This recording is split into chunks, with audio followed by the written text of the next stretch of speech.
Very good. Hey, Sahana, how are you? Hi, I'm good. How are you? Good, thank you. Thanks for the support. I just couldn't find the link. I thought I saw one, but maybe I accidentally deleted a previous email. Yeah. I think we can start now. Hi, everyone. Thank you so much for coming to our second day of our first annual New York Artificial Intelligence Summit. We have lots of fun activities planned for today, so please make sure to stick around to the end. My name is Sahana, and I, along with my brother Sujay, are the leaders for the New York chapter for Girls Computing League. We are so excited to have you all here today and hope that you enjoy the event. So before we start with our keynote speaker, we just want to run through today's schedule. Please note that all times listed here are in EST. From 10 to 10:10, we will have our opening remarks by Sanjay Murli. From 10:40 to 11:40, we'll have our introduction to the AI workshop by Michael Batuya. From 11:40 to 12:40, we'll have a speaker on the path to career in AI by Nikki and Raphael Koss. From 12:40 to 1, we'll have an AI skim kit and we'll close with our closing remarks at 1 to 1:15. If you have any questions at any time during the event, feel free to post them in the Q&A and the chat, and one of the chat moderators will relay them back to the speaker. Thank you and enjoy the event.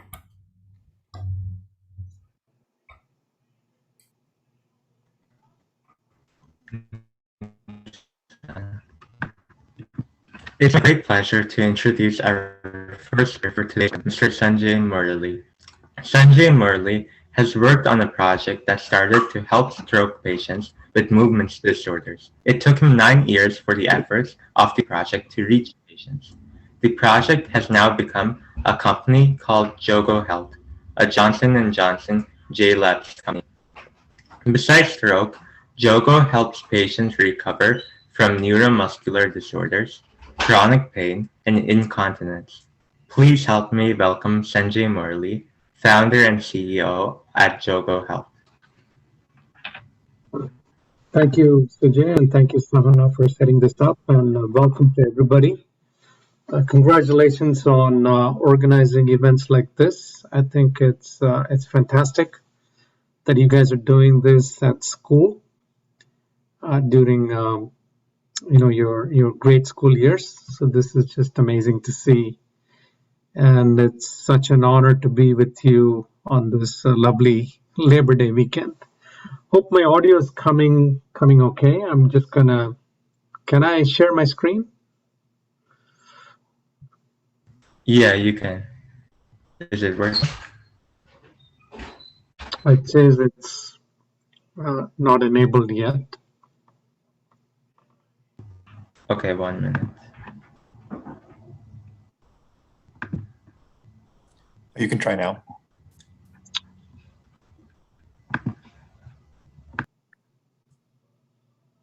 Yep, thank you. Let me know if the slides are coming okay.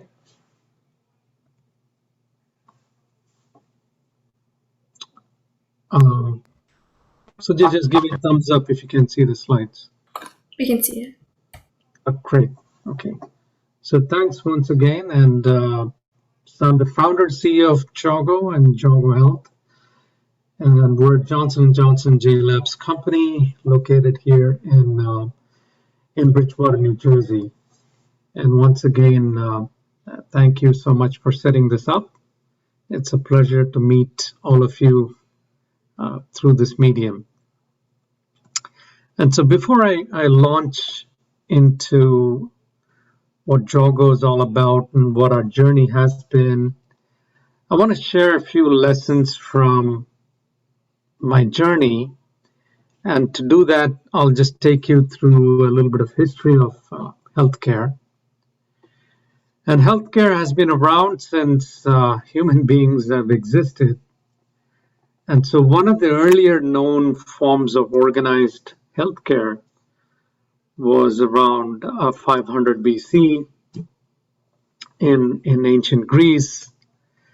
And the king back then had set up a law that any sick person had to be brought to the public square, right? And furthermore, he said that anybody who's walking by has to stop and talk to the sick person, share any remedies that they know, share any cures that they know of, and really help the sick person get better. So there was no organized hospital systems back then. The science was pretty infant. And this is how they had organized healthcare. The sick person had to come to the public square and share his ailment, and every passerby had to stop, speak, console the one that's sick, and share anything that had worked for them before. And this is how people got better back in 500 BC, right? So I think that the key lesson here is, the public square has become the hospital of today, right? And more than that, I think the responsibility to care for sick people is everyone's responsibility. Yes, I mean, we may not be able to care for every sick person. The population back in those days was small, so it was possible to stop by and care for the sick person. But these days, it works on the same concept, and many of you might have heard of this website. It's called patientslikeme.com. So any patient can go there and list his condition, the kind of remedy that's working for him or not working for him. And anybody that's part of this website can offer suggestions and help the patient get better. Now, why is this important even today is medical science, although it's advanced a lot, there's still a whole lot that we don't know of. And unless we openly share and we openly help others, there's no way we could affect cure. There's no way we could help patients get better.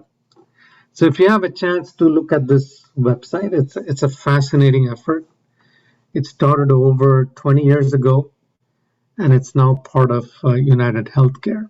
So you as young visionaries and entrepreneurs and leaders can learn a lot from efforts like this, which has taken over 2 decades to come to fruition. Right? So the key point here is that the healthcare is a collective responsibility. We cannot wash off our hands and say it's not my problem.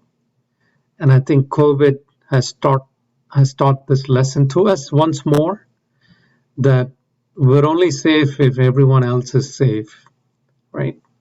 So this is one key idea to bear in mind as you work on different ideas, different projects. This will serve you well. So the other lesson is compassion is a critical component of healthcare. So unless people had compassion and they really took the time, stopped by in the public square, it was not really going to affect a cure, right? So this is something that we don't talk a lot of. We are impressed with the technology, what it can do, and technology is impressive. But this is a key component as well.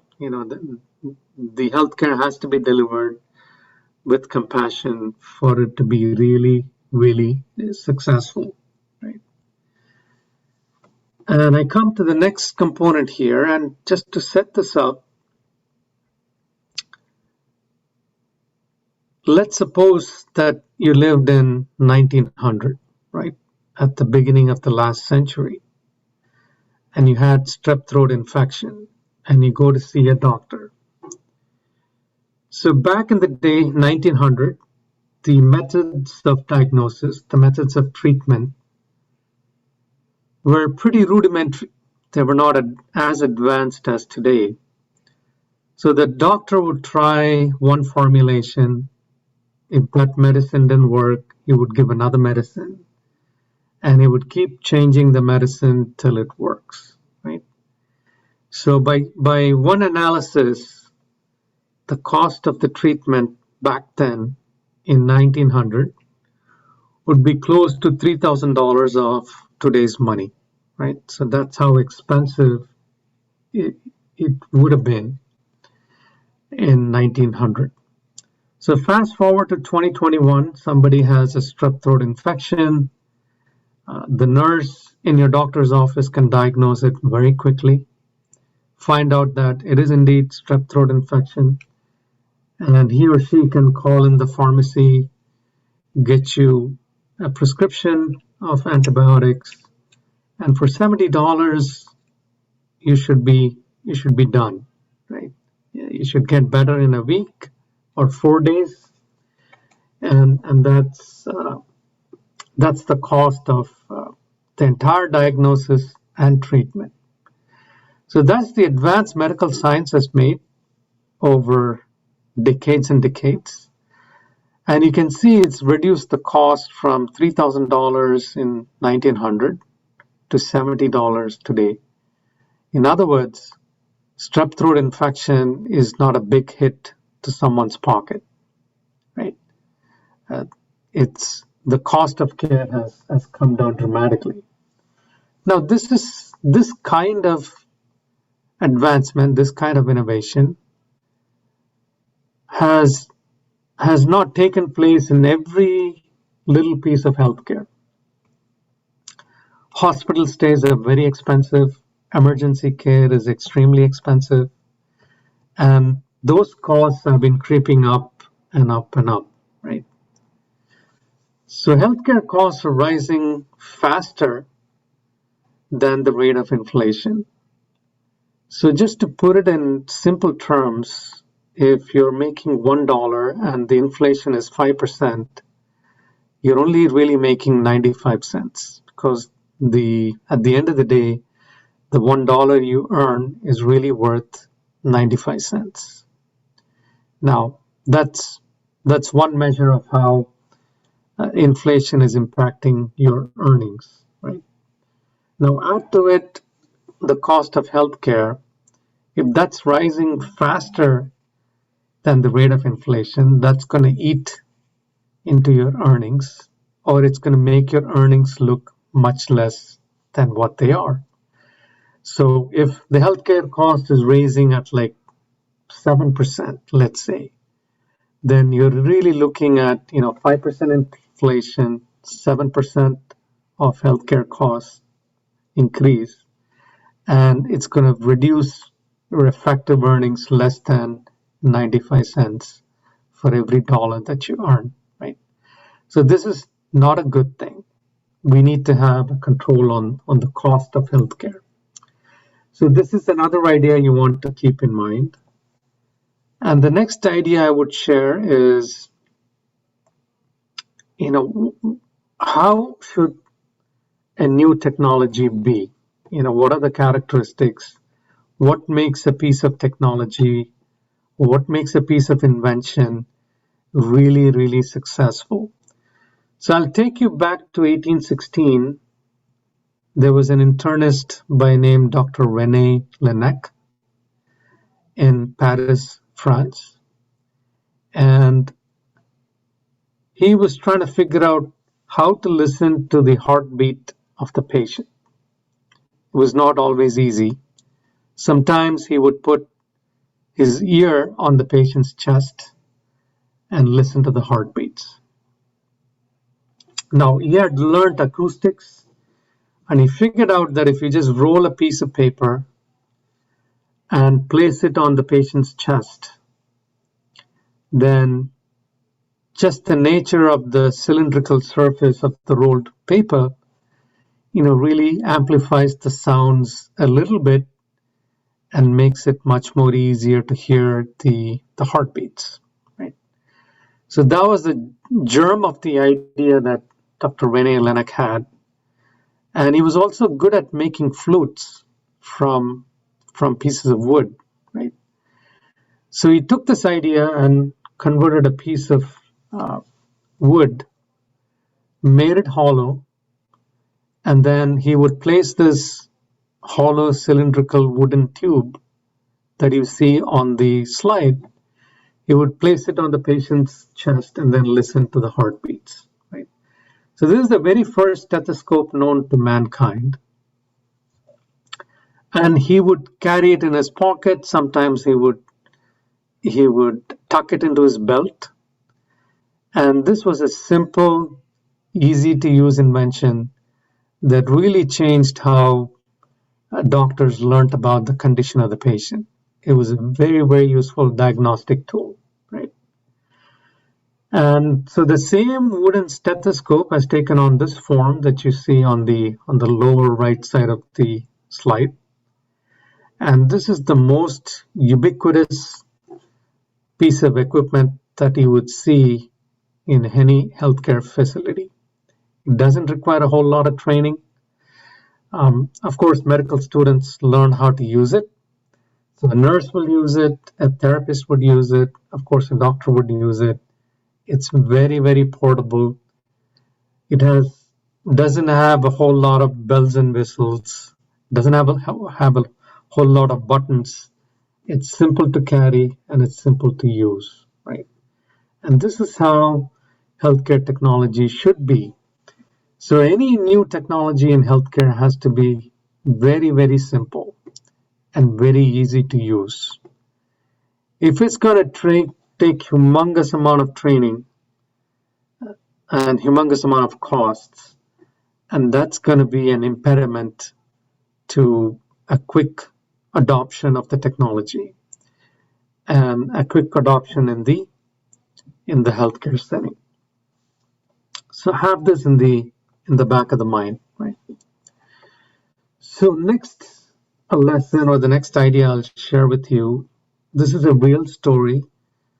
This happened in Bangladesh. It's a country tucked in the Indian peninsula.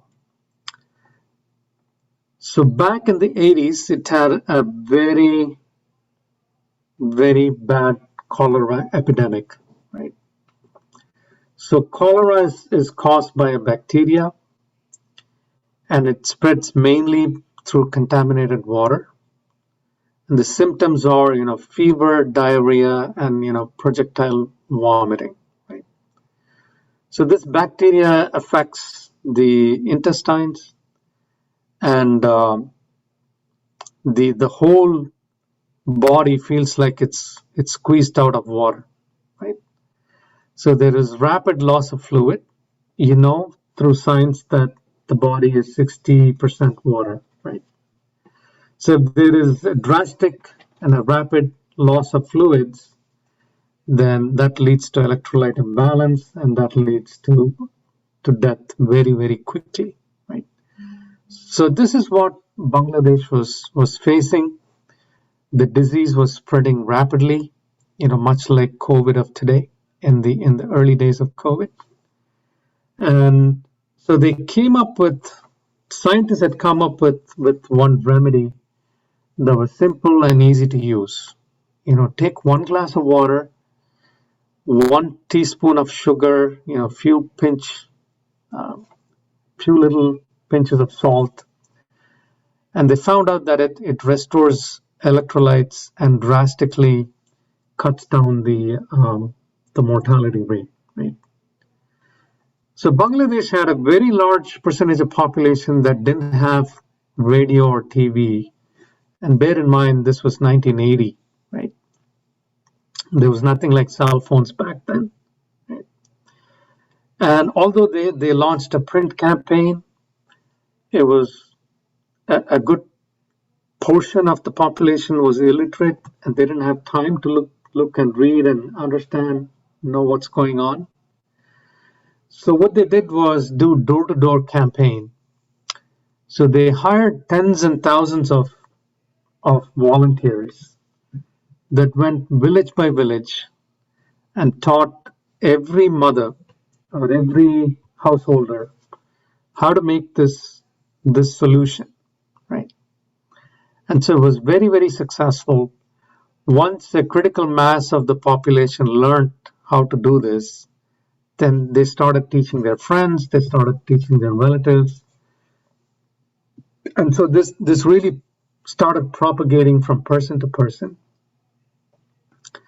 And it was amazingly successful in reducing the death from like 30% to 3.6%. So millions of lives were saved just because of this door-to-door campaign and communicating one-on-one, one volunteer to one mother, one volunteer to one person in the home, and it really saved Bangladesh. Right? So the critical lesson here is that the human touch, one-to-one communication is extremely critical in healthcare. As amazing as technology is, this is really the last frontier of how things happen in healthcare. It's still one-on-one, and the human touch is extremely critical. So I'll get to AI. This is the topic of your conference and on some of your workshops. And I want to share with you what Mercy Hospital did around St. Louis in Missouri. So it's a very large hospital system, 45 hospitals, 700 clinics, and 40,000 employees, 2,000 physicians, extremely large system. So they were doing thousands and thousands of knee surgeries every year, right? And they found out that one group of doctors used a particular medicine, or an injection in this case, that really reduced the length of hospital stay after the surgery was done, right? And by doing this, they were able to send the patient home early, and therefore they were saving the cost on the cost of treatment, right? So obviously, with such a huge workforce, every surgeon had his own technique. Every group of surgeons and nurses and other technicians had their own clinical pathway, meaning how they, the different steps involved in caring for the patient. So Mercy implemented an AI software that really helped them learn what this one group of doctors were doing and why they were really successful in reducing the length of stay for these patients. So once the software helped them learn what they were doing, then they took that knowledge. The specific piece of knowledge was they were administering this injection before surgery. So they took that knowledge and spread it to all the doctors in the Mercy Hospital system. And by doing that, the Mercy Hospital system saved $100 million over 3 years just by learning this through AI, right? So that's the benefit of technology. And that's a great example of the right use of technology to reduce cost and improving the care. So AI can be used very effectively to reduce cost and discover a new treatment. So just bear this few ideas in mind as you work on your projects. And now I want to share our story, the Jogo story. So I come from a technology and a business background, and I was introduced to these doctors in New York that worked at the NYU Rusk Institute, which is a premier institute that pioneers new techniques for treating patients, especially rehabilitation, right? So these two doctors, their names were Joseph Brudney and Gordon Silverman. So they had pioneered this new technique to treat stroke patients. And you see here in the picture, this is Dr. Joseph Brudney. And this is the first machine that he had built using this that uses this new technique of treatment.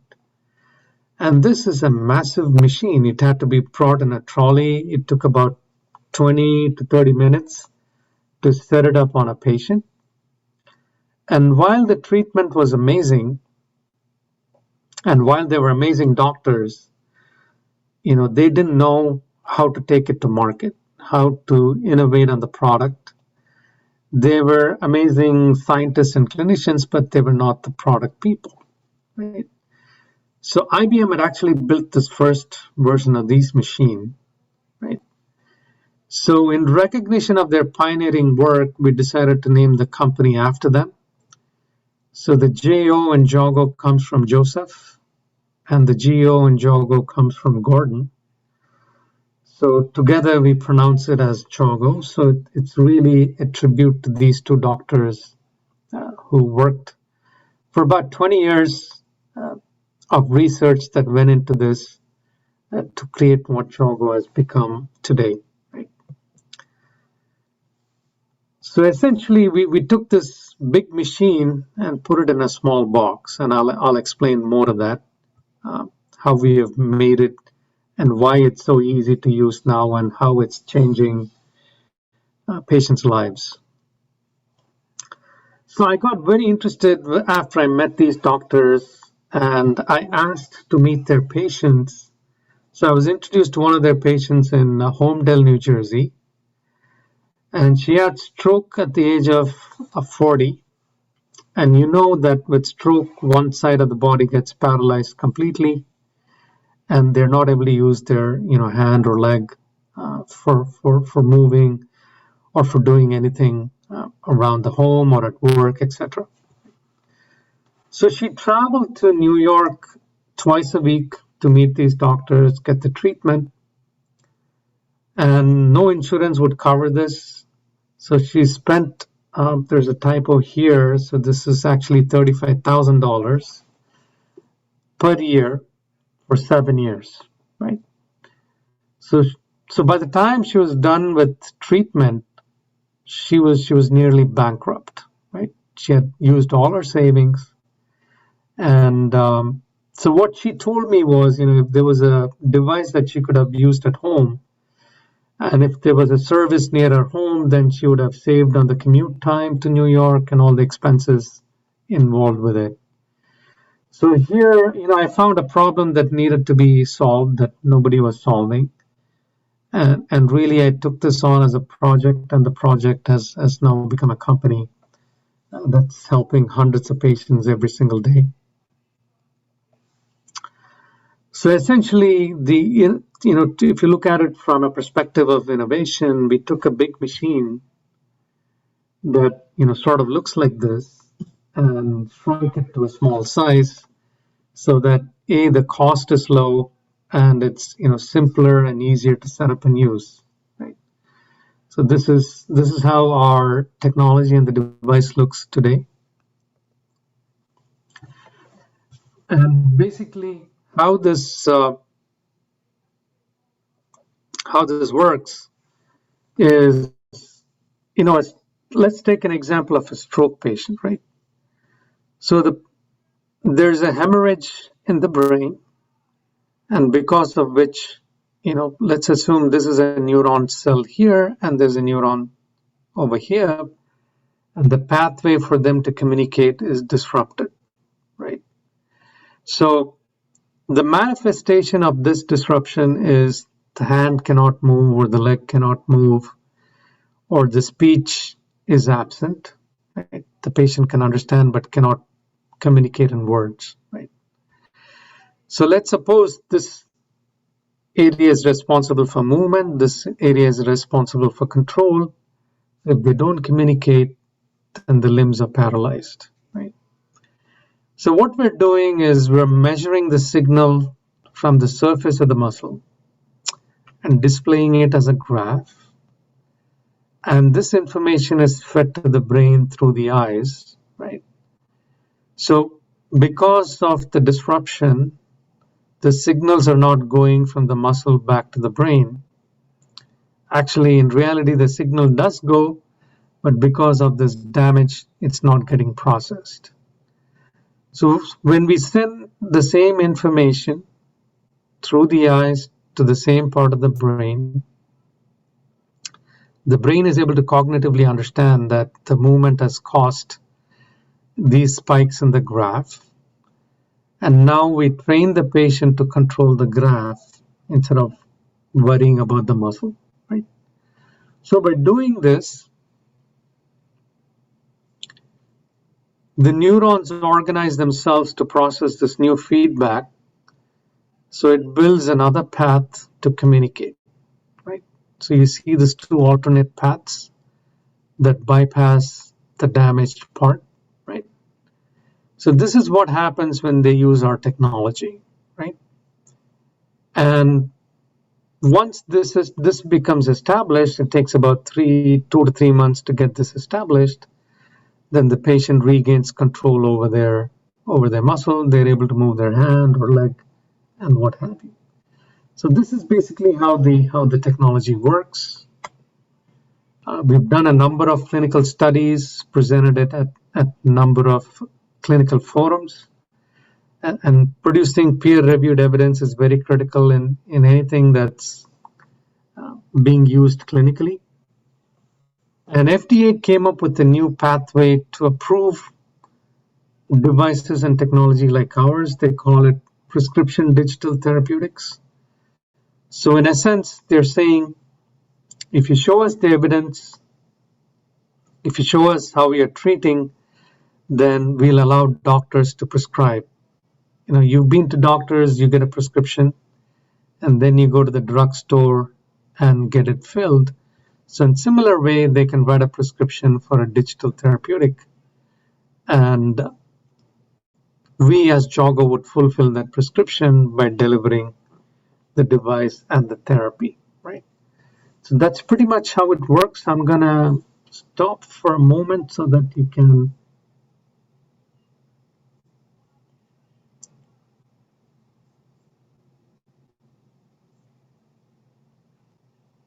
appreciate the sounds in this video.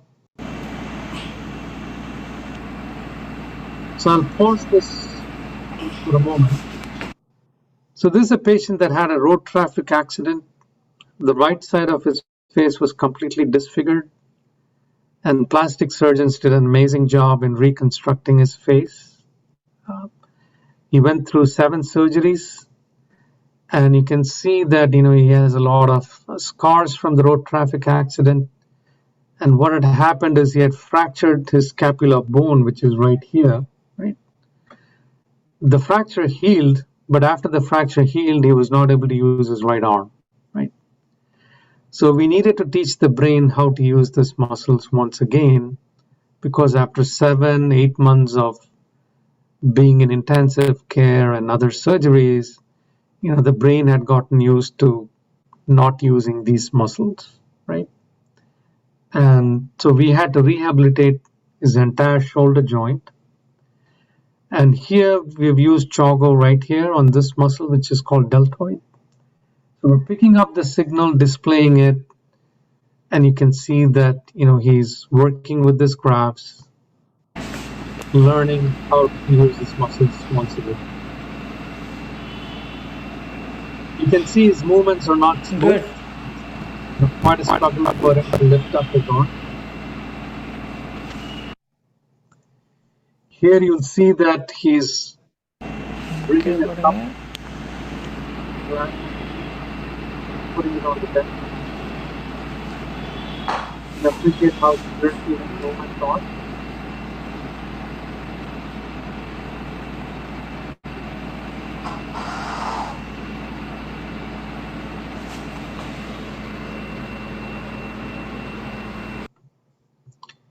Here he's playing a game, bringing the ball up, really using these muscles.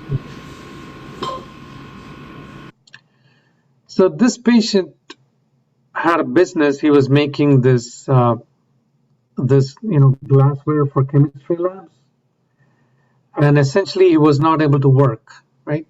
So he was not able to use his right arm, so he was not able to go to work. And he was worried if he'll ever get back to work, right? So after 2 months of treatment, on his own, he sent us this video, and you can see he's working like a normal person.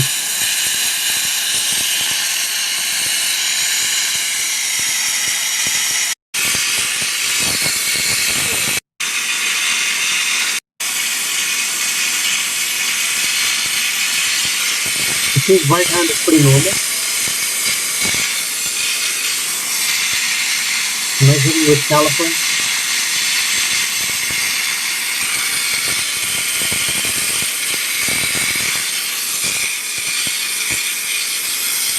And those are all the buttons he's placed.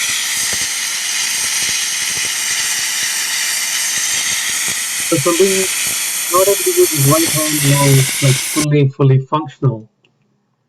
So I want to highlight very quickly one aspect.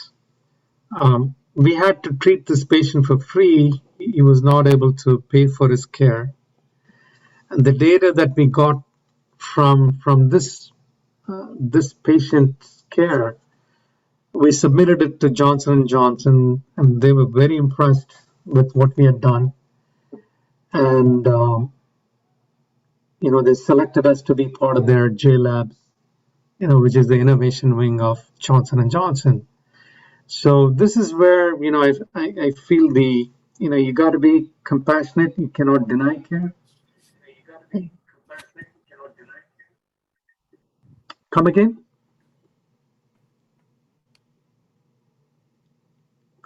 Sorry, I missed the question, but I can come back to it. And we're accepted to be part of Johnson & Johnson.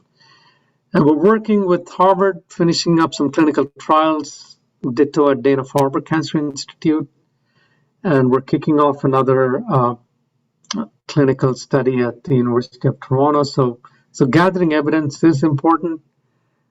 We found that we can address a whole lot of conditions. These are all different conditions we can impact. There's an AI piece as well, which I won't get into at the moment. I think I gave you a sense of how this thing works. And so we're treating about 150 patients every day, and the vision is to treat about 10 million patients every day. That's what we're gearing up towards. And so in summary, healthcare is everyone's responsibility. Care with compassion is key. And the cost must be affordable, and the sick should be able to get care. They should never be denied. And the human touch is very critical. That's ultimately how healthcare is delivered. And technology has a big role to play, but it has to be used appropriately. So with that, I just want to say thank you for this opportunity to speak to you. And if you want to reach me, you can reach me at sanjay@jogohealth.com. You can also reach me at info@jogohealth.com. And you are an amazing bunch of people that on a long weekend like this, you would devote some time to thinking ahead. And I want to wish you are the leaders of the future. You're the future innovators. And I feel very hopeful that you guys are going to do some amazing things. So with that, I probably overshot. I'll open up for questions.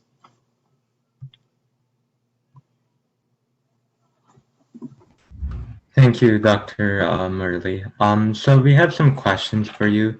When building your product, what difficulties were you faced with, and what did you do to overcome them?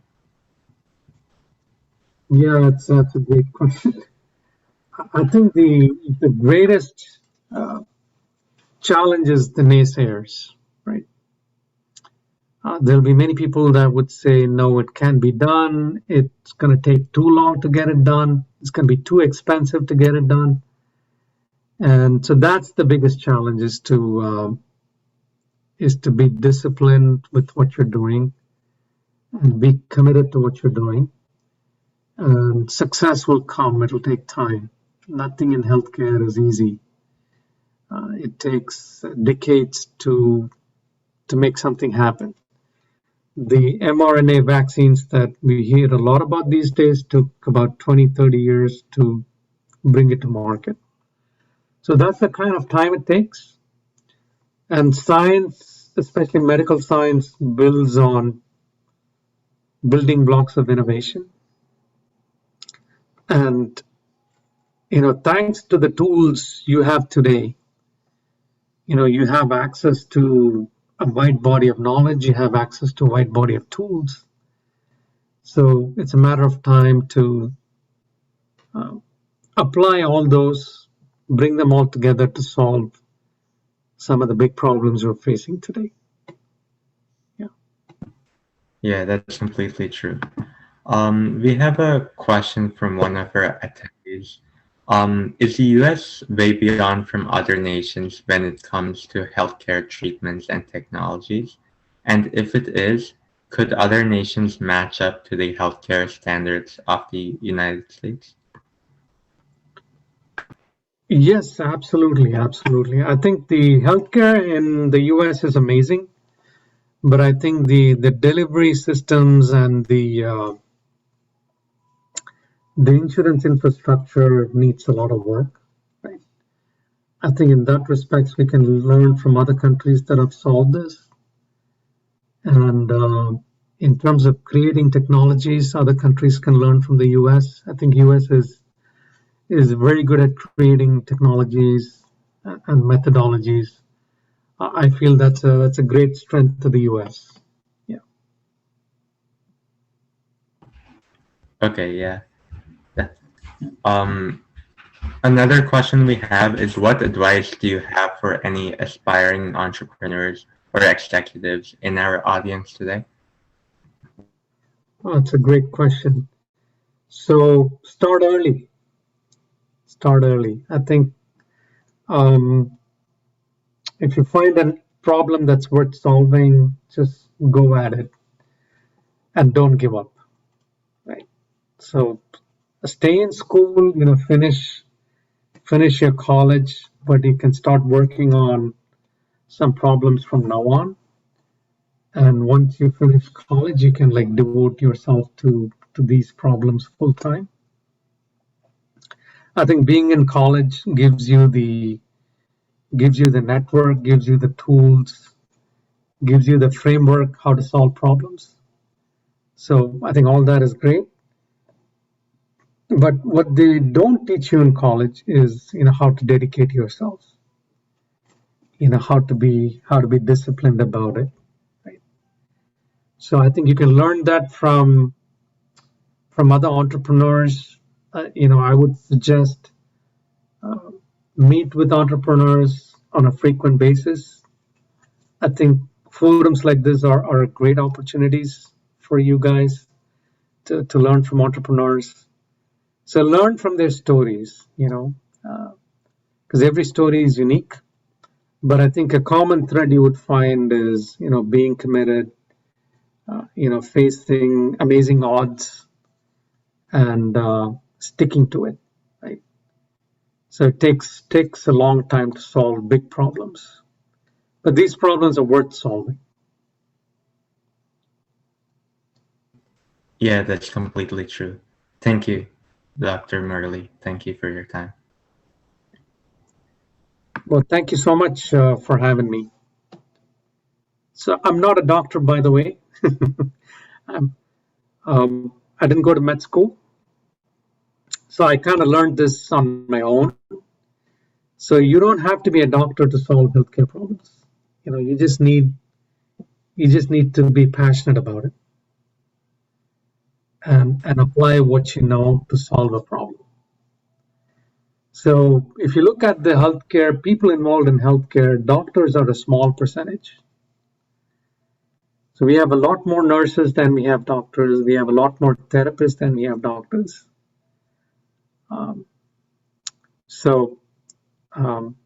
Don't feel you have to go to medical school to solve these problems. Healthcare requires many skills to come together. Yes, we do need doctors. I don't mean to say we don't need them. Of course, we need them. But we also need lots of smart people to solve lots of big problems. Doctors cannot do that. They need to be caring for the patient because knowing how the body works takes a very long time. So we need them to focus on what they're really good at. And we need entrepreneurs to solve the big issues. and we don't have many of them. So you guys should jump on, take the challenge, and make the world a better place. That's completely true. Maybe we might have some entrepreneurs right here in this room, future entrepreneurs. Thank you. I believe so. I believe so. Yeah. Thank you. Now we'll move on to our next workshop. Sana, you want to go ahead and Yeah. introduce? Thank you, guys. I'll just sign off. Yeah. All the best to you guys. Thank you. Thank you so much for coming. Thank you. Thank you. Next, we'll be having an AI workshop brought to you by Michael Batuya. Michael is an incoming freshman at the NYU Tandon School of Engineering, a Regeneron Science Talent Search semifinalist, and a prior executive director of the leading hackathon in Long Island, Teen Hacks LI. Michael is directly interested in using machine learning and deep learning with the medical fields to solve pressing problems, including pre-diagnosing breast cancer from histology images, creating a device to help the blind navigate large metropolises, and diagnosing real and fake medical news. Consequently, he is interested in making his own startup in the near future in order to intersect the roles of app development, artificial intelligence, and biochemistry to automate these tasks and make them more available to help patients nationwide. Check him out on LinkedIn and GitHub. Without further ado, let's get to this workshop. Hey everyone, thank you for having me. And yeah, it's a real pleasure being able to host a workshop here. So thank you to both of you for inviting me. I'm just going to start up the presentation and we'll begin shortly.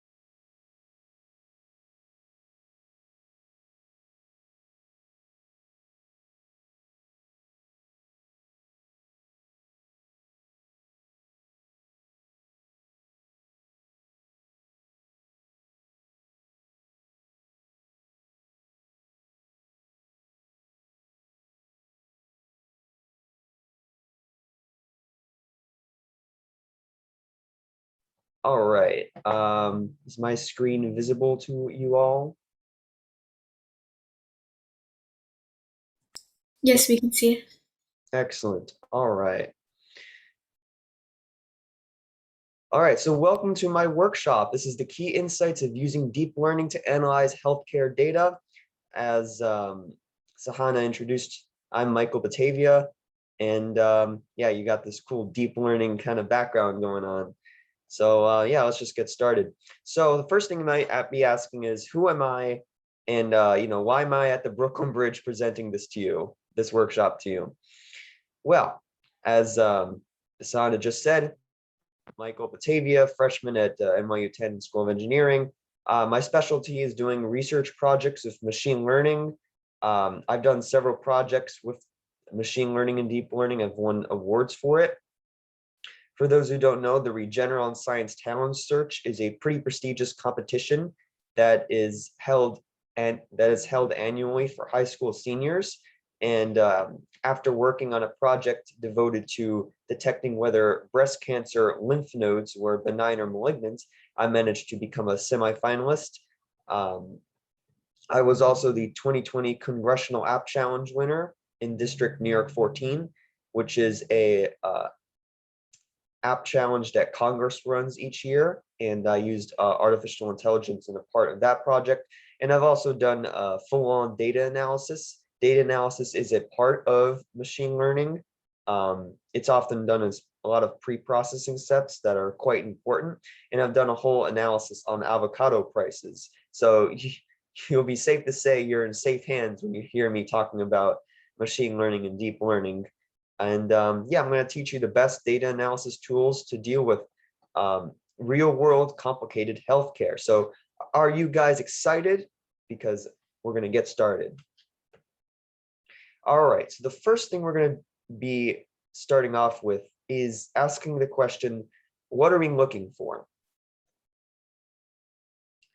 So before we even begin to describe any techniques or any steps that we need to use, we need to actually begin to define our data. So we're gonna think about the types of data we might have. And I'm gonna ask a question to you guys. What are possible data inputs that you might need to pre-process when you first obtain your healthcare data? Like when someone tells you, I want you to use some neural network to analyze this health data, what type of data might you get? So you can unmute your mic, or you could say something in the chat. Take a couple minutes for you guys to give me your thoughts.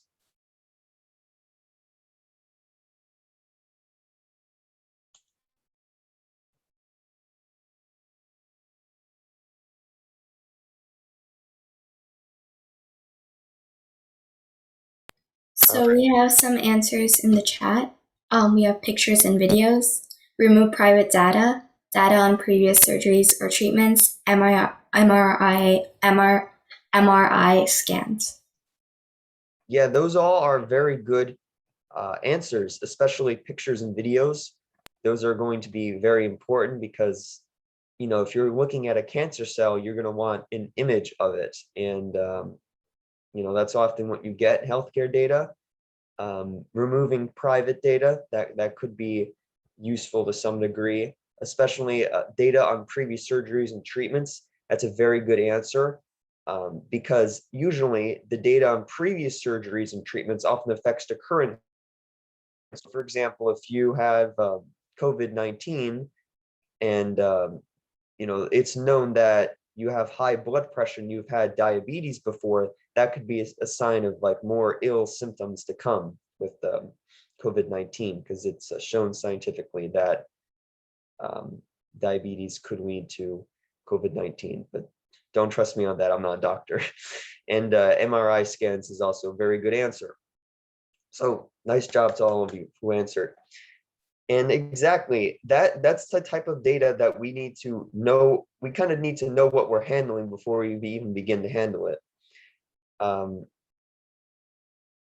So here's some other types of data we might be given. We have ECG charts. We have ECG charts, so you know that line that spikes and it shows whether a person is alive or dead. You might have seen that in movies. We have slide images of metastatic benign lymph nodes. So breast cancer, lymph nodes, you can slides images. You have a chart containing various serum measurements from diabetes patients. You could do some good old data analysis on those numbers. You have JPEG ping photos of cancerous tumors just straight up given to you. You might have a chart containing various physical attributes of a patient, like height, weight, BMI, muscle mass, body fat, or you might have maybe some test measurements for prosthetic limbs for veterans. So, you know, there's a whole different type of, a lot of data you could be given. You could be given straight up numbers, you could be given images, you could be given videos, but the most common type of data are usually going to be charts containing numbers. Like one of you guys said in the chat, like data on previous surgeries, or you could be given images or video, most commonly images. So for this workshop, I'm going to talk to you about using data analysis and deep learning on images, because I used images for my Regeneron Science Talent Search project. And a lot of, if you go on like a cancer database, most often you're going to find images. So you need to know how to deal with images before you start dealing with more complicated things. Now, when you're working with images, it sounds pretty simple, but you're going to need to know how many images you have on the topic and what file format the images are. So like how much data you have, you could have 100 images, you could have 1,000 images, You could have 1,000,000 images, but knowing how much data you have is important for neural networks, because neural networks tend to like a lot of data, and it's going to be a problem if you only have 50 images. And the file format has to be very common. Like, you can't have some unknown file format that you're sending to a neural network like SVS or, I don't know, DMG. You need to convert those images into something that's more recognizable, like JPEG or PNG or GIF or a bitmap, something very recognizable. So, these, let's turn on the laser pointer. So, oopsie. So these are some common types of images you might want to convert to: JPEG, PNG, SVG. It stands for Scalable Vector Graphics. It's pretty good. And you have GIF, and I'll just create a nice file format graphic for you. So images, how much you have and what file format. You need to convert your images to the most applicable file format, and usually one that is most general. The next step is organizing your data. So once you have converted your data to an appropriate file format, so you could do this via online tools or programming APIs. There's a variety of online stuff that can help you. You need to know how to organize your data. So here, I'm going to present to you guys another question. If you have a bunch of, let's just say, breast cancer data containing various pictures of metastatic and benign tissue and their corresponding labels. What I mean by labels is basically a number 0 or 1, where 0 means benign and 1 means malignant. How would you organize the data? So you have a bunch of images, you have a bunch of labels. How would you organize it? And excuse me, this may sound very simple, but it's good to organize anything before some problems start to arise.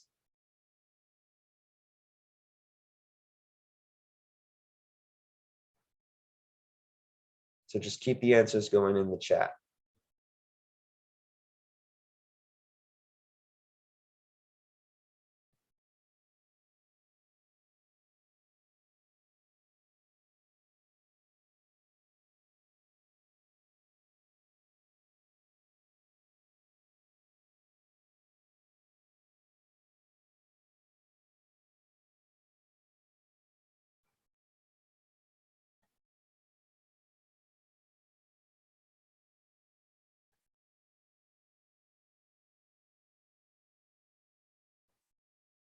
And remember, guys, that there's no exact wrong answer.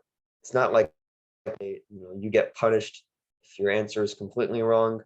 In programming, you can have various degrees of ideas, and you have your own creativity to implement them.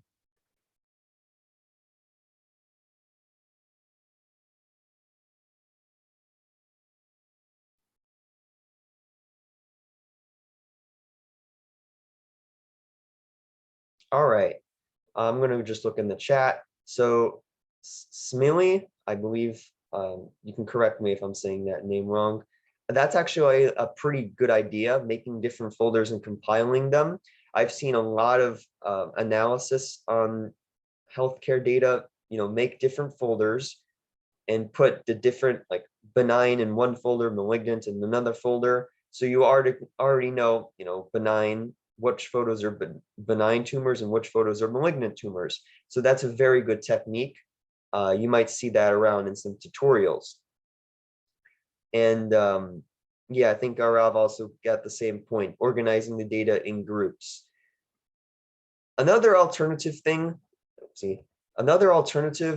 you could do is you could make a CSV file containing, in one row you would have the file name, and then in the other row you would have the label. So for example, you might have like benign cancer 0.png in one column, and then the other column you have like 0, meaning benign.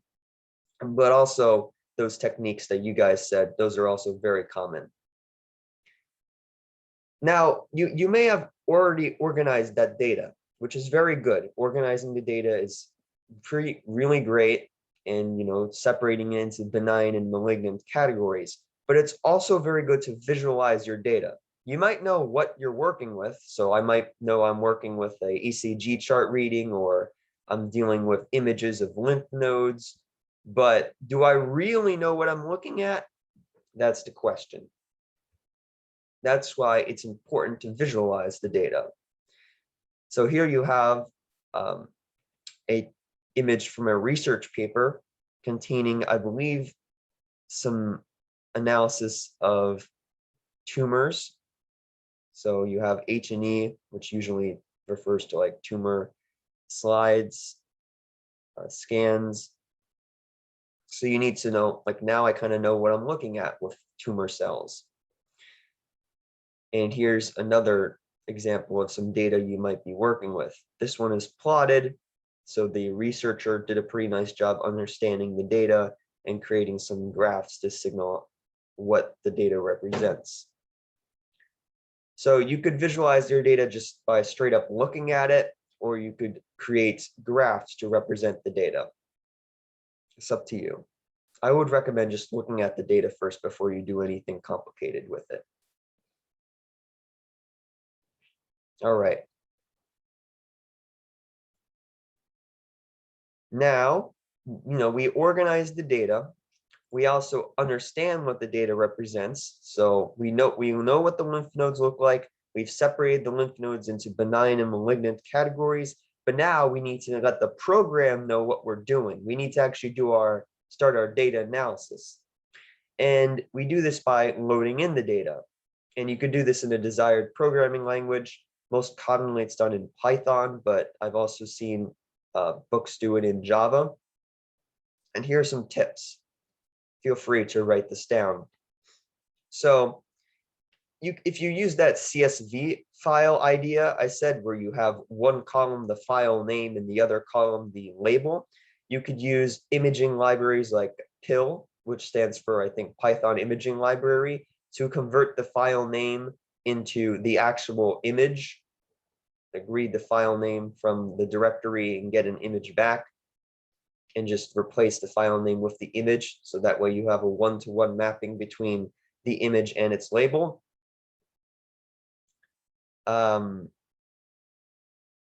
You could also do that idea that you guys said by putting the images into different folders, and then you could read the images from a directory, and just keep in mind that the directory that the images came from, the name of that directory corresponds to their label. So, there's different options. You could use the CSV file and load the images from the file name, or you could just load the images straight from the directory, but finding the label for the images is going to be a bit of a harder part. You guys understanding what I'm saying? Let me know if you guys are clear.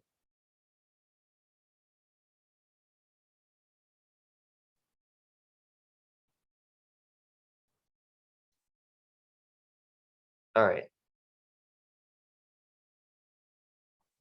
Yeah, absolutely. I'm going to get to the Q&A after. So yeah, there's two ideas that you could do to load in your data. Now I'm going to also give you some more tips that I found throughout my experience. So let's say that you are loading in, let's load in 1,000 images. Now, if you load 1,000 images in one complete step, it's going to take a very long time for your program to load in all of those images in one time. In the programming lingo, that's called loading all of the images in one batch. And also, you might not be able to hold all of those images at once in memory. If you're working with a very small system like a Raspberry Pi, your Raspberry Pi might crash because loading in all of those images caused the Pi to run out of memory. So my tip to you is, unless you're stuck into loading the images into one batch, I would load data in mini batches. So instead of loading one step of 1,000 images, maybe we'll load 500 images and then another 500 images. Or we could divide it by 4. So we have 250, 250, 250, 250. That way, you're handling a smaller amount of images and we're not going to run out of memory. So it's very nice. And it's very nice to computer. And also, there's an idea of shuffling the files. So once the images are mapped between their image and their label, sometimes the computer can memorize it too much. Like if you're loading all of the benign images at once, the computer might just say, oh, okay, I'm reading all of these images. They're all of benign tumors. Okay, then the next one's going to be a benign tumor. Okay, then all I'm going to do is predict that the next image is a benign tumor. And the computer will get lazy and it's going to make a lot of mistakes. So the idea is you shuffle the files when they're loaded into the program. So that way, instead of having a long string of benign tumor images, you might have benign tumor, malignant, malignant, malignant, malignant, benign. That way the computer won't get lazy and it'll be able to learn more patterns by being tested more often. And it's exactly what I wrote on the slide. It's not going to remember sequential patterns. Randomness is good. And here's kind of a illustration of the training process.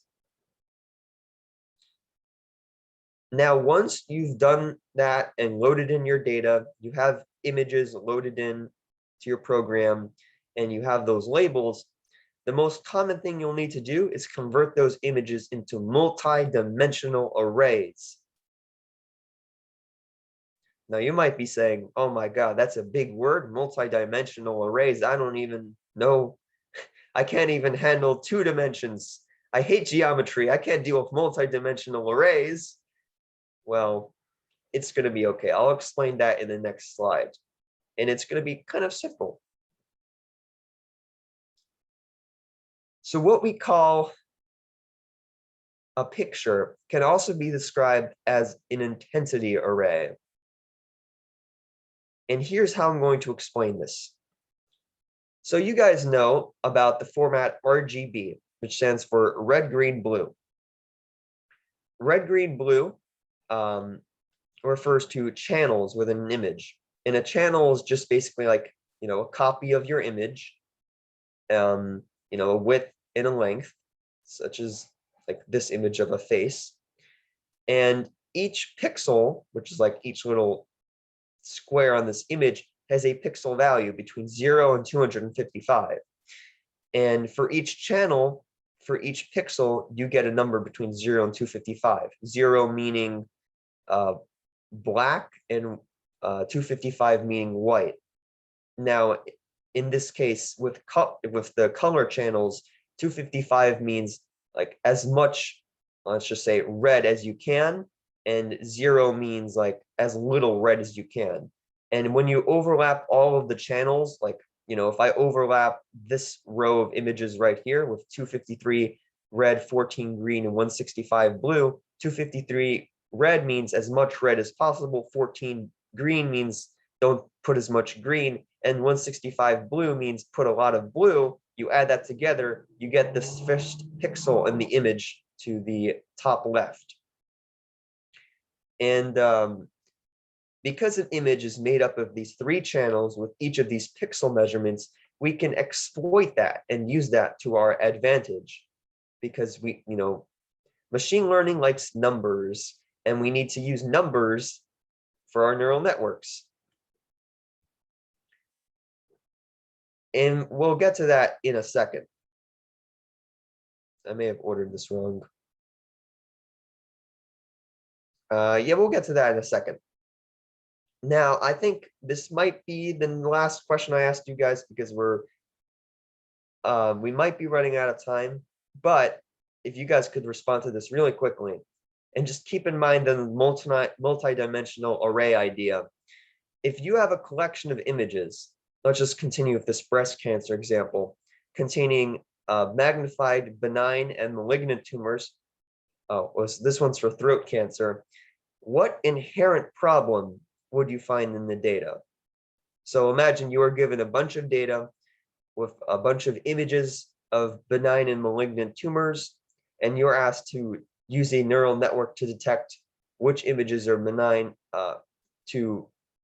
You're going to use a neural network to learn which images are benign and which images are malignant.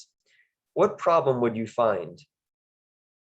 And any idea is accepted.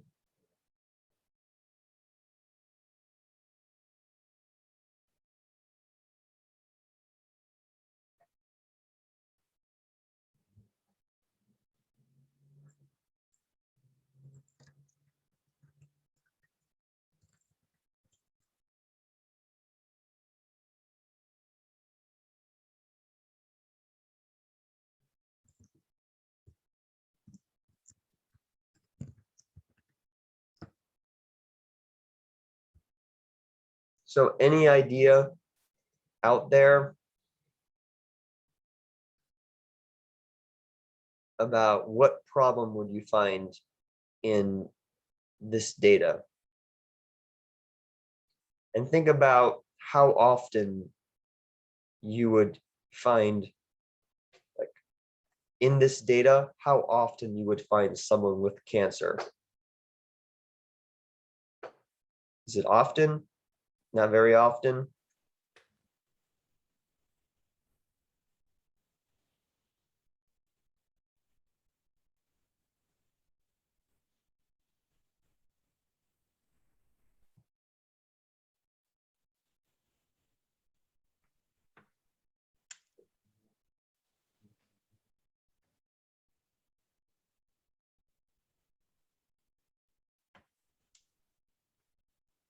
You guys need me to clarify anything in the question? I have an answer, but I don't know if it's correct. I was thinking false negative. False negative? Yeah, that could be an idea. But this is talking about the data itself rather than the actual classification of it. But that's a good answer.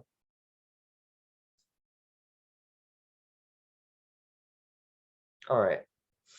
So you guys might not have thought of this, but there's class imbalance. Now you might be asking, what do you mean class imbalance?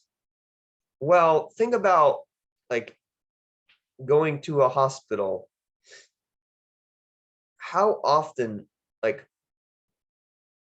if you go to a hospital and, like, you know, I don't know, they're looking at something weird that might be in your skin, how often is it that it will be cancer? Is it very often? Like, do doctors tell you you're going to have cancer all of the time?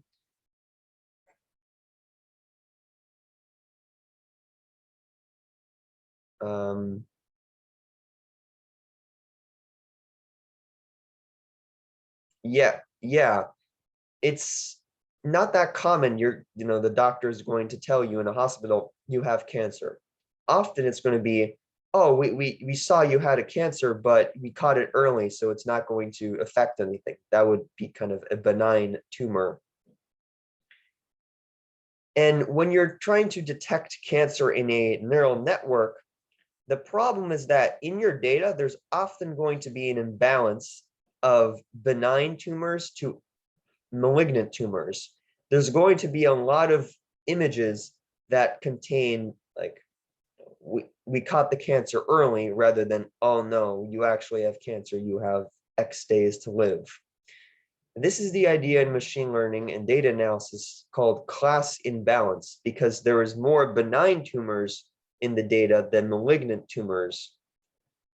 The problem is that when you're trying to train a neural network with imbalance, it's going to affect the way the neural network learns, and it's going to learn to predict more of the imbalanced portion of the data.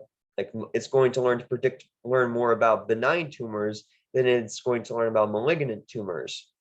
And we can't have that. We need to have a neural network that's going to predict very good in both, whether a image is malignant tumor or a benign tumor.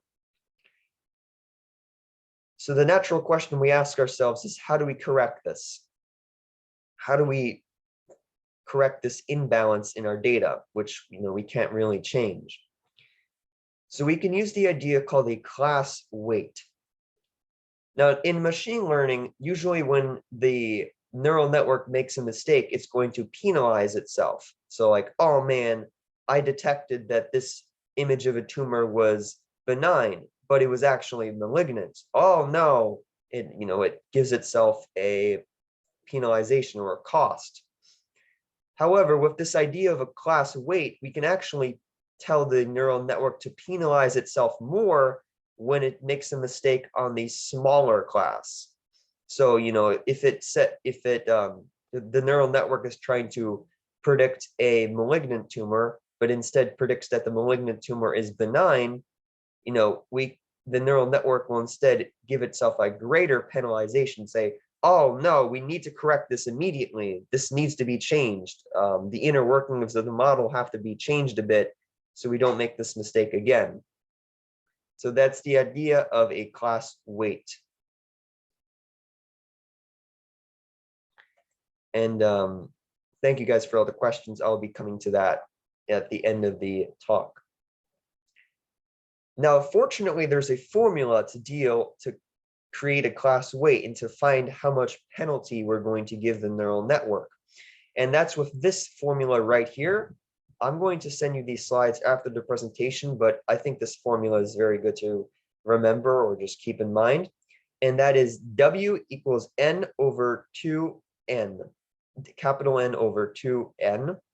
For N, capital N is the total amount of data you have. So that's like 100 images, 1,000 images. And little n is the amount of data that corresponds to your smaller class. So for example, if we had 1,000 images in total and we only had 100 malignant tumor images, then we could just say that W is equal to 1,000 over 200, and we would find out how much to penalize the model when it makes a wrong decision on predicting the malignant tumor.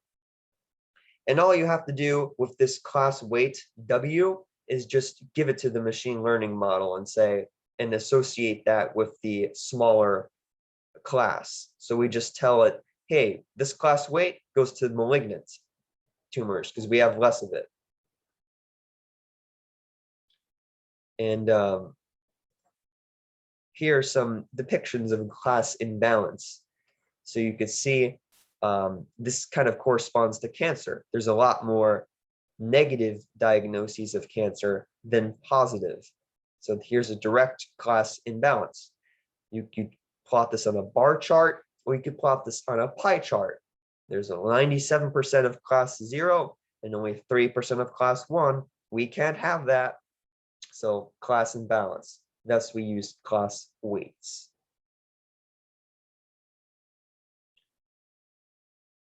We're going to be needing that for our model. The next thing we're going to need to do, remember that multidimensional array idea? We're going to need it right about now. Once you've loaded in that data and you've seen that class imbalance, we're going to need to normalize the data to deal with the wide range of pixel values across the 3 or more channels in the image. We know that a pixel value can take any value between 0 and 255, but that is a large range. And machine learning likes to deal with small numbers, maybe in the range between 0 and 1. And by giving it a large range, it's going to take a while to do the calculations. There might be some mistakes and problems. So what we do is we normalize the pixel values to keep them to smaller range. And the very easy way to do that is by dividing each pixel value in that multidimensional array by 255. And we do 255 because that's the maximum pixel value. No pixel value can go higher than 255 because the allowable range of pixel values goes between 0 and 255. And if you use a library like NumPy, which is a Python library that's very good for dealing with multidimensional arrays, you could just straight up divide the multidimensional array by 255, and it's very easy. And there's an alternative technique. So instead of just converting the picture to a multidimensional array and dividing all of the pixel values by 255 to get our normalized image, you can also use standardization, which is a bit better, I believe, with dealing with outliers. And that does more statistical techniques, such as like subtracting the mean and dividing by the standard deviation. And to show you what I mean, I have an image.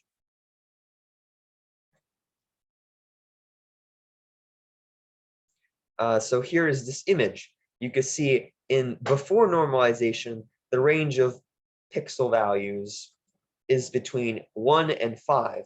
And let's say that range is too much. Well, we could do a normalization by dividing each value by 5, and we get this now normalization, which has pixel values between 0 and 1. Now, the math probably is not correct, but you could see the general idea what I'm talking about.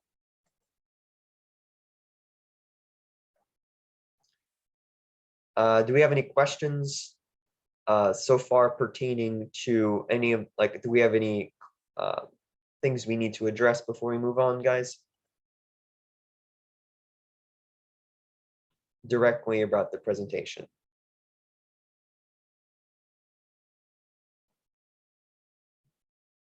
Are we all clear?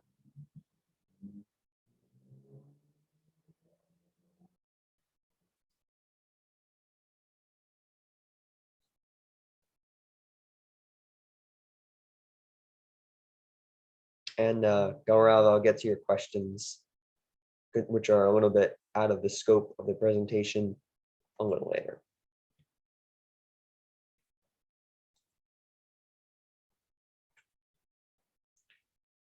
Okay, thanks guys for sticking around. We're almost getting to the fun part, deep learning.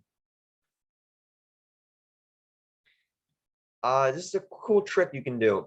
It's called augmenting the data.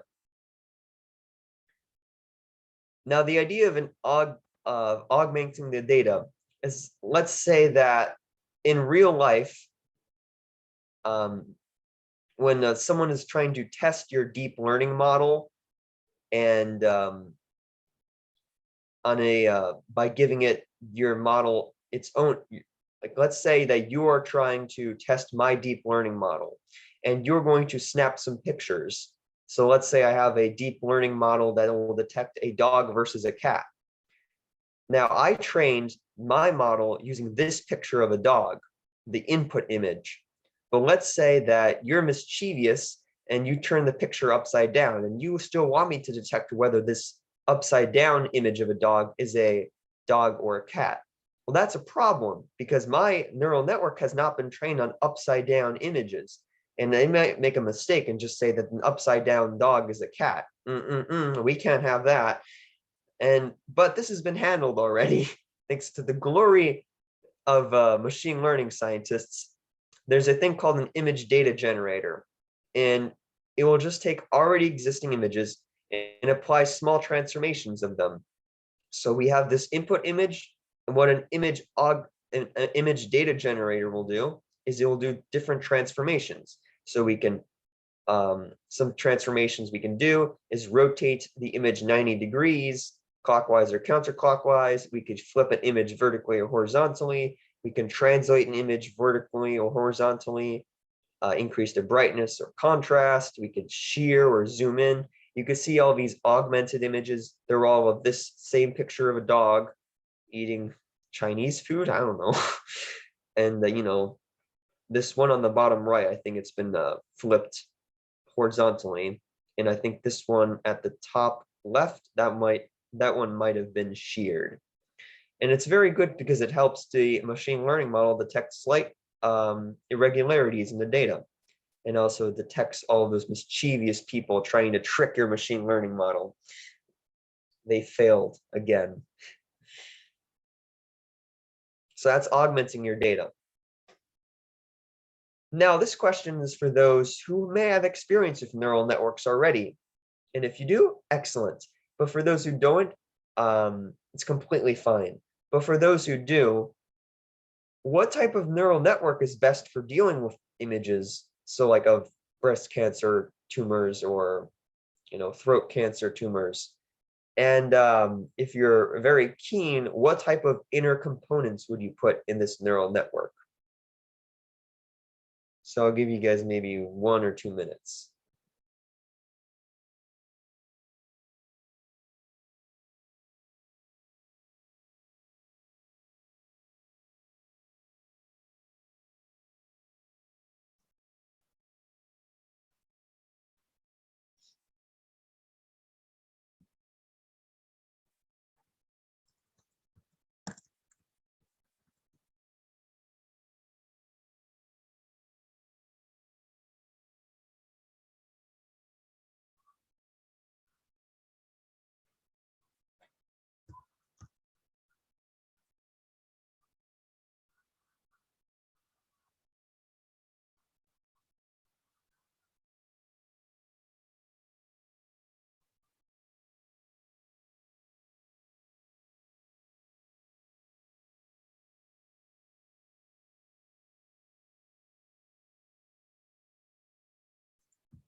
All right, so we have some excellent answers in the chat. And these answers include all of the correct answer, which is CNN. And no, that's not the news network. That is called a convolutional neural network. And Marcia, I think that's how you pronounce it. That's also the correct answer as well. Oh, you even put the sub question. You got that convolutions, pooling, and fully connected layers. You're going above and beyond with that. Very nice. And it's exactly, so you guys answered that completely correctly. And exactly, the common type of neural network to use for analyzing patterns and images is a convolutional neural network.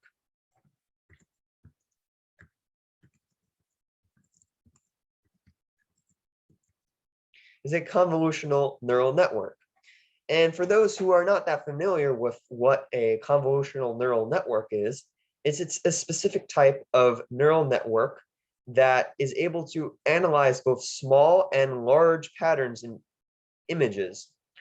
So the way how a convolutional neural network works is it's going to try to find some distinguishing item that separates classes. So for example, a dog and a cat.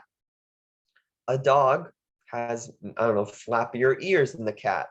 So we can kind of analyze this flappierness of the image and use that as a starting point to differentiate dogs and cats. Or, a bulldog probably has a different snout than a cat or a Maine Coon. We can use that as another starting point. And the convolutional neural network will basically just expand and expand and expand until it, sees that, oh yes, this snout is completely different from the snout of a cat. Instead of just looking at a single line. It does this via processes called convolutions and pooling. That's too complicated to talk about right now, but you can look into that on your own time. With healthcare data, this is especially important because all healthcare data is run on images, and convolutional neural networks, they like images. And they're the fastest at dealing with images, and fast classifications lead to rapid pre-diagnosis. So, you're going to get your cancer result early. And of course, you want that negative. That's a picture of a convolutional neural network. And here is kind of an image of how you would craft a convolutional neural network. This is from my own research paper. And here you can see some some key points of just give me one moment.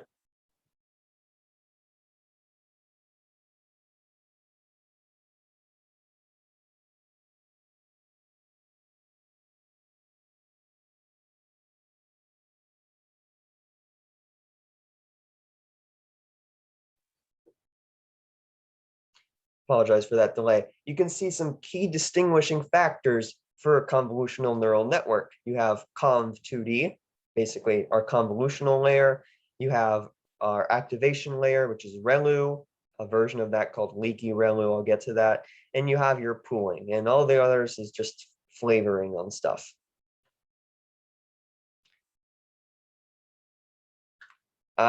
So you could craft your own convolutional neural network, and that's very good. However, sometimes, did I skip something? Let me check.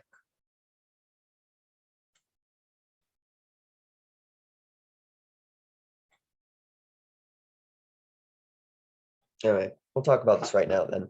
So I didn't skip anything. All right. So although a custom crafted convolutional neural network could be very good, it may sometimes be easier to use a pre-trained CNN, because you may know the stuff about convolutional neural networks, and you may know how many convolutional layers to put. You may know how many pooling layers to put. You may know how many batch normalization layers to put, but usually that stuff is experimental. If you use a pre-trained neural network, which is a neural network that's already been compiled and trained on a specific training set, so like ResNet, VGG16, or EfficientNet. EfficientNet is also pretty good. You're going to probably get a greater accuracy, and you're also going to get, it's also going to train less because it's already been trained on some stuff. However, a word of warning for pre-trained neural networks, if your brain is still remembering, packing in all this information, it's up to you to customize the inputs and outputs of the neural network to work with your data set. These pre-trained neural networks, they have been trained to work on some other type of data. So for example, I know that ResNet has been trained on the ImageNet database, which is like a lot of different types of images, not specifically cats and dogs. So it's up to you to change some things like the weights and the input of the pre-trained model so it works with your data. So there's going to be a little bit of shipping and handling with pre-trained models instead of just getting one for free. And here you can kind of see a depiction of all different types of pre-trained models we have so far. Operations means how long it takes, and accuracy is pretty self-explanatory. You can see kind of the different types of pre-trained neural networks. I like VGG16. ResNet is also very good. Inception is also very nice, but I haven't touched that yet. All right, now we're going to talk about optimizing your neural network, because having a good old neural network, that's pretty good, but we can make it even better. We can put that special oil inside the car to make it run even faster. And we want that. We want our neural network to run like a car, a brand new Porsche. Here's some ideas you could do. The first thing is fine-tuning layers of a pre-trained neural network. Instead of just taking the pre-trained neural network as is, you can do some fine-tuning. And it leads to the neural network learning more specific patterns of your task, because it's going to retrain, learn new things instead of just using the things it's already learned. You could use tuned versions of the ReLU activation layer. This is more technical. It avoids a problem called dying ReLU, where if the, which is more of a math thing, but for those mathematically inclined, it deals with if the gradient is too low, dying ReLU will just keep on printing out zeros and the model won't learn anything. I recommend you to use leaky ReLU or ELU activation. Very good activation. You could use early stopping in model checkpoints. Early stopping is an idea in machine learning where you could save some CPU, GPU usage on the computer if the model doesn't improve that much. And model checkpoints is sort of like stopping the model halfway through and like, keeping a track of how much the model has learned in that time. So if you know your neural network is going to need to be trained in 6 hours, well, you could train it for 3 hours, give it set a checkpoint, and then return to training it in another 3 hours, and it will be fully trained. And this is pretty important right here, is creating a constant in the data that reflects the class imbalance, which is called an output bias. Now, I already talked about using class weights, but this is another idea. This output bias will speed up the convergence, which is like how quick the neural network runs, and eliminate training periods in the neural network where the network is just learning, oh, hey, there's a class imbalance. And there's a formula. It is this formula. P stands for the positive class, N stands for negative class. I believe log is the binary logarithm. All right. And here you can see a depiction of early stopping because the error on the validation set, which is the neural network is going to be trained on, like how good it's doing, is starting to go up, and error should not go up. Okay, we're almost done, guys. We can do it. We only got a small amount of slides left. Who's excited to finish? I know I am. And if you still have any questions, you can pop them in the Q&A. Now this part is really important, and you guys should be, if you're taking notes, this is an important part to take notes on. How do we, inform some random Joe Schmo that, hey, I did a machine learning and it gave me good results, and I can show you it's certifiably good? We do this using metrics. Metrics are basically just like, how good the neural network is. And there's a couple metrics you should be aware of. The first thing is validation accuracy. Validation accuracy is the accuracy on the neural network's classifications on a set of data that the neural network has never seen. Usually what you do with your healthcare data is you're going to split it into two sets. You have your training data, which is what the neural network is going to learn from, and you have your validation data, which is some data that the network has not seen yet. And the idea is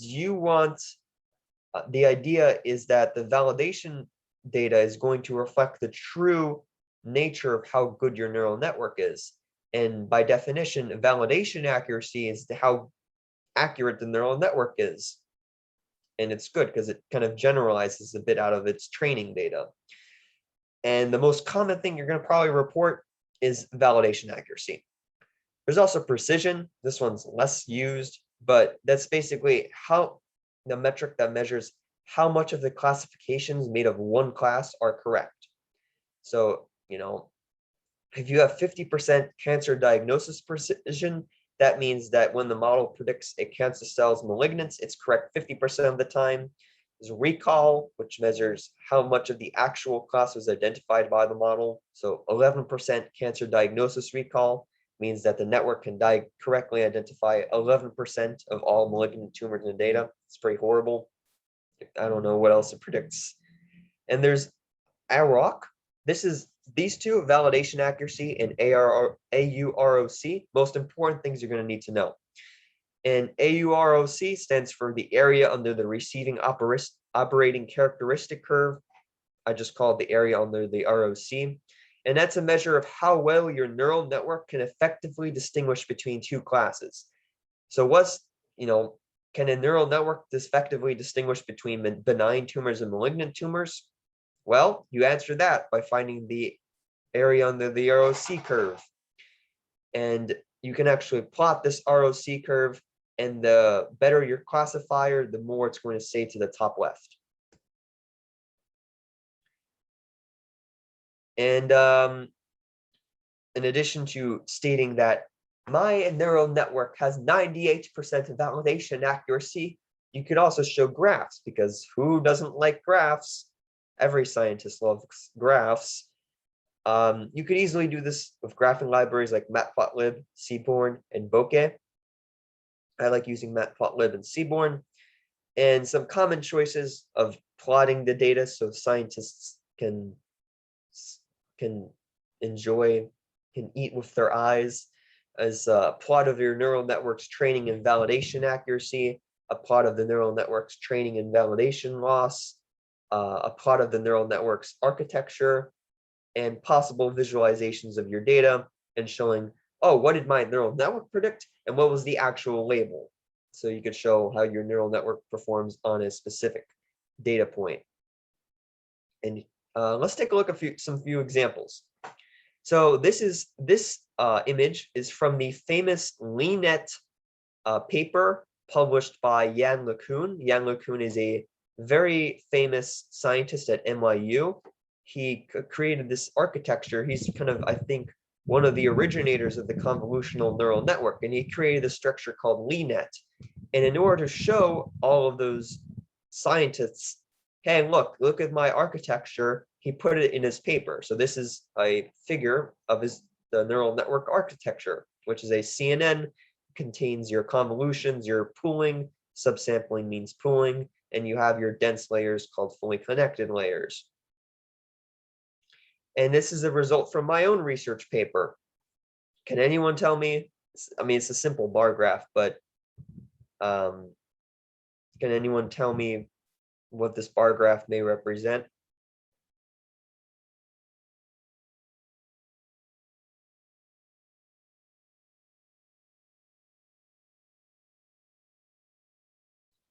And just a basic description of what the bar graph represents.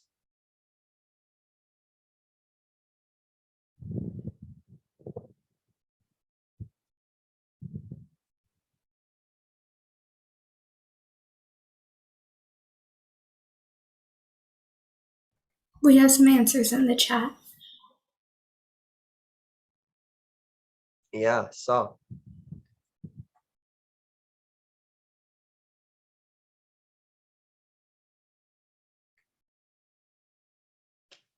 yeah, so the bar graph represents the data sets.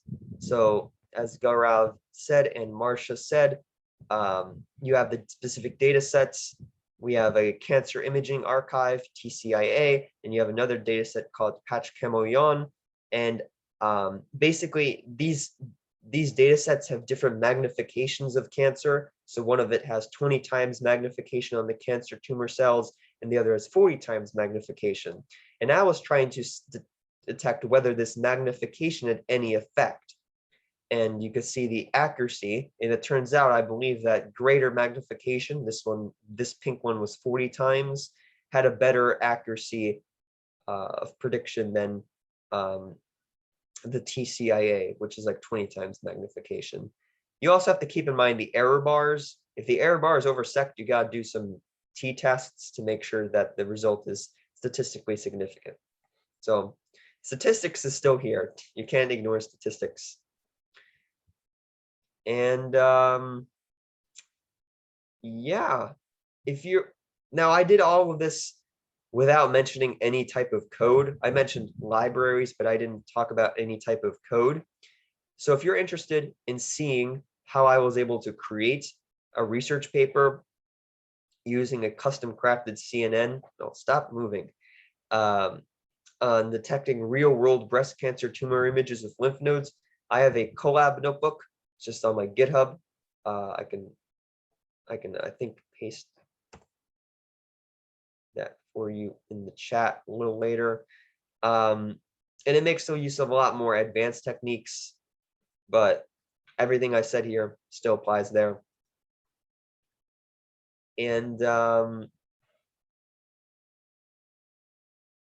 yeah, that's it. Thank you for listening to my presentation.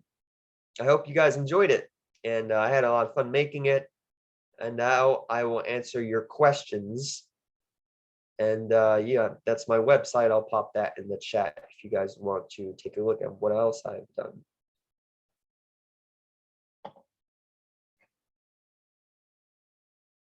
Woo! Round of applause for me.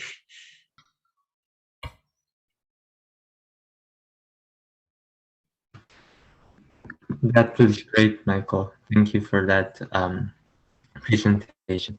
So, have you answered all of the questions in the Q&A? You can see it, right?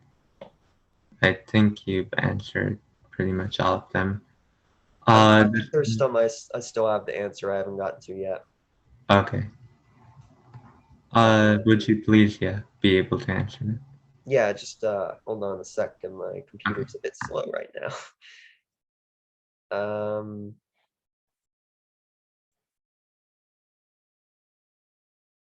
Give me 1 second.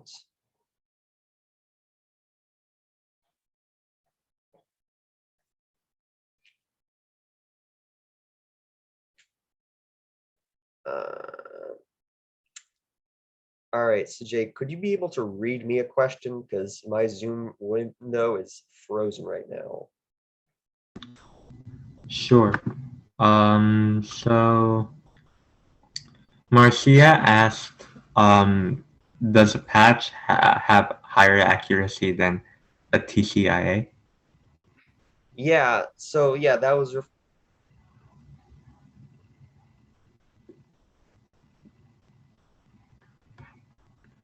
Sorry, I think we're facing some technical difficulties.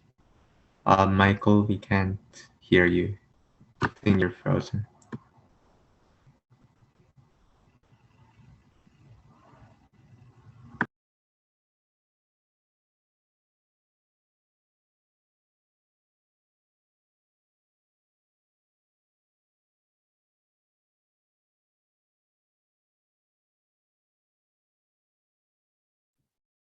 Suja, we can give him a minute to reconnect.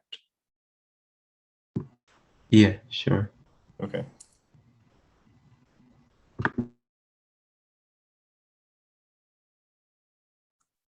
Oh, okay. Looks like he dropped out of the call. Maybe he'll try reconnecting in a minute.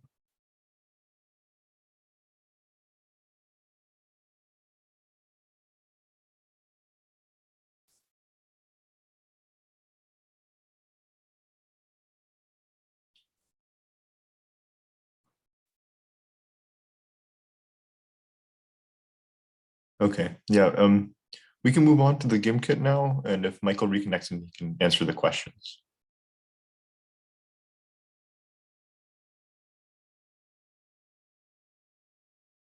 Okay, sure. Let's go on to the game then. All right. Yeah, so unfortunately, our next speakers, Dr. Nikki and Mr. Raphael, they just informed us they couldn't make it. I think they had a scheduling conflict that popped up at the last second. So unfortunately, we're going to have to skip over their talk. But what they will be doing is they will be sharing with us a recording of their talk after the summit, probably around this week. And we will send that out to everyone once they share it to us. So that way you can hear what they were going to say. But now we can move on to the AI GIM kit. So Suja, do you want to introduce it? Yeah, sure. Just give me a minute. Let me share my screen, but I'll just talk through it now. So this is a game called GimKit. Some of you might have heard of it. It's fairly new to many of you, most likely. But it's on artificial intelligence. It's basically you have to see who can reach to the highest cash amount in a given time. So the cash amount is $1 million, and you have to see if you can reach that number. You're gonna start out with $0, and each question you answer, you gain a couple of dollars from it. And this is not real money. Just saying, it's just a game. So yeah, we'll get right through it. So now let me share my screen. Okay, so just type in this code right here. Go to gimkit.com/live. Looks like Michael's back. Michael, can you hear us? Yeah, I apologize for that. My computer is bad and it froze. Yeah, I will be able to take the rest of the questions if there's still time. Yes, of course. Yeah, you can answer the questions now. Yeah. Give me just 1 second. It's a good thing to have multiple computers, guys, so nothing bad can happen.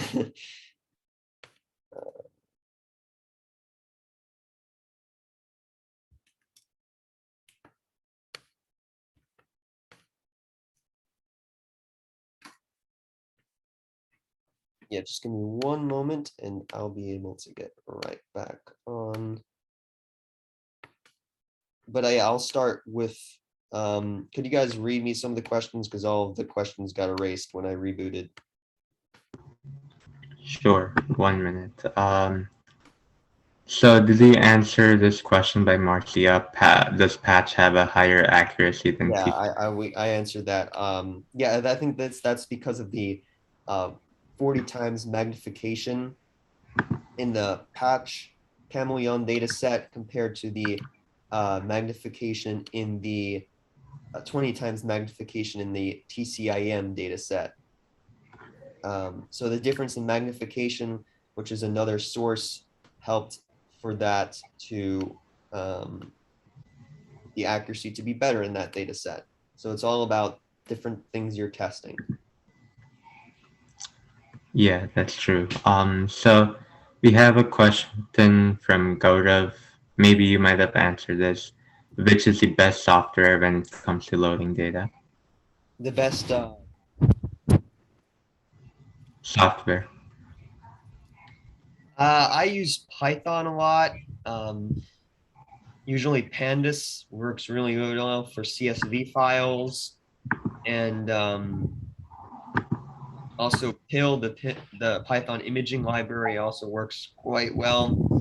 So that's what I use most of the time. Okay, thank you for that. I think that those are all the questions we have. If anyone else, okay. What kind of accuracy curve would a multi-classification system use? A multi-classification.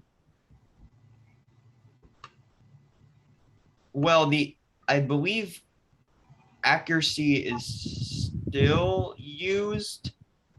For that, I think you might have to use another metric because accuracy might be only for binary classification, but you can probably still do accuracy for multi-dimensional, multi-class classification. It's probably going to have the same curve. Also, precision and recall also have similar multi-class variants, so it's going to have some similar functions. You just have to change a bit in your programming. And Kun, to answer your question from before, that was Python. Okay, that's really great. Thank you for your workshop. It was really interesting, and I'm pretty sure the people in our audience today learned a lot. Thank you for it. Yeah, it's really great for having me. Thank you. And yeah. Okay, so now we have a game kit planned for all of you to test your knowledge on artificial intelligence. It's not too complicated questions, just general ones, but you can go ahead. Let me share my screen. Go to gamekit.com/live and type in this code right here, 687266.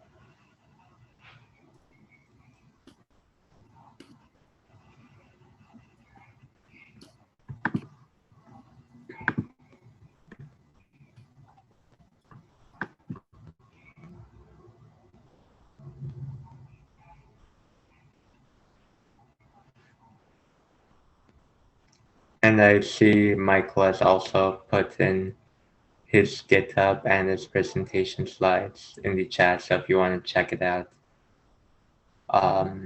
go to those links. And also, you also have a LinkedIn. So would you mind posting that too? Yeah, yep. I have everything. Thanks.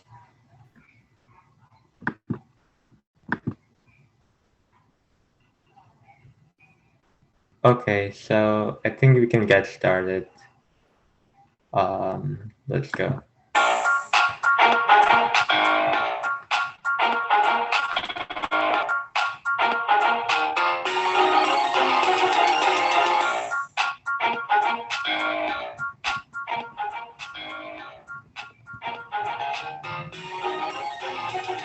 All right, see myself out with the LinkedIn. Follow me wherever.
Sujay, so it's going to $1 million? Yeah, So but it's we can end it whenever we like want to, okay. whenever like the sessions, you think Yeah. the session will, so, yeah, Yeah, I think maybe 2 more minutes and we can end it. sure. Yeah, because I think yeah, or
Yeah, Sujay, I think we can stop it.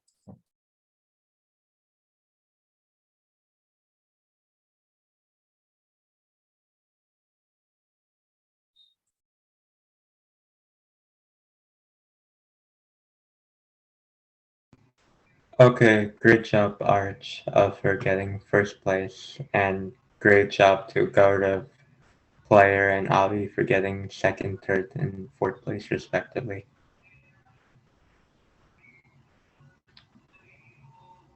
Okay, now we'll move on. Uh,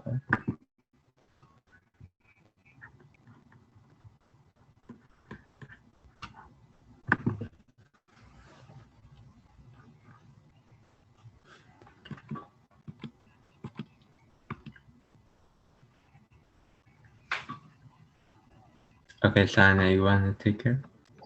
Yeah.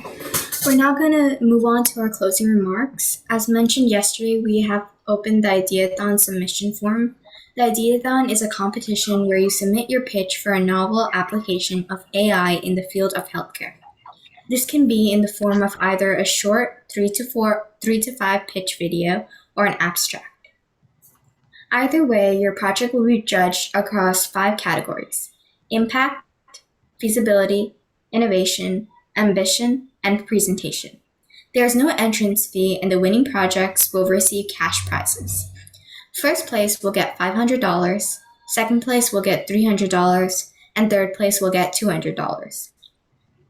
The Ideathon is open to middle and high school students in the US. The project submission So sorry to interrupt you. Sujay, could you go into the next slide? Yes. Yeah, it's right now. Go ahead. The project submission link is live, and you submit your project using the link here.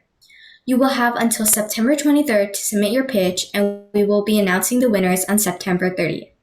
Additionally, the winning teams may be eligible to enter the final round of interviews for internships at prestigious universities and companies like Stanford, MIT, and others. We hope everyone enjoyed the 2021 New York Artificial Intelligence Healthcare and Entrepreneurship Summit. Thank you everyone for making this summit happen, especially our workshop leaders, panelists, and keynote speakers. We hope that you will all continue to bring your innovative ideas into the field of AI and beyond. Additionally, please fill out our post-event survey, which will be posted in the chat. We hope you had a great time and look forward to seeing you at our future events, including our Ideathon.